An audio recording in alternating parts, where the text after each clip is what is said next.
Scammer alert! Makinig ka! Huwag magpaloko! Scammer alert! May text, may chat, may tawag sa phone. Kunwari mabait pero pakaya ipon. Nanalo ka, sabi puro kasinungalingan. Kapag nagpadala ka, pera mo'y mawawala na. Mag-isip muna bago mag-click. Huwag magtiwala sa bawat trick. I double check ang bawat detalye para ligtas sa kinabukasan mo palagi. Scammer, wala kang panalo. Katotohanan ng laging tatalo. Mag-ingat tayo sa masamang kikilos. Hindi tayo bibiktima ng panlilila.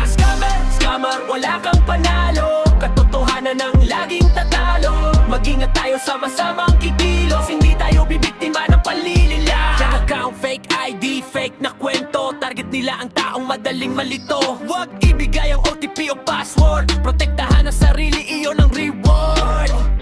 Isip muna bago pindot. Magtanong bago magtiwala.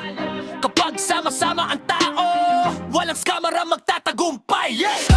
Scammer, wala kang panalo. Katotohanan ng laging tatalo. Mag-ingat tayo sama-samang kikilos. Hindi tayo bibiktima ng panlilila. Scammer, wala kang panalo.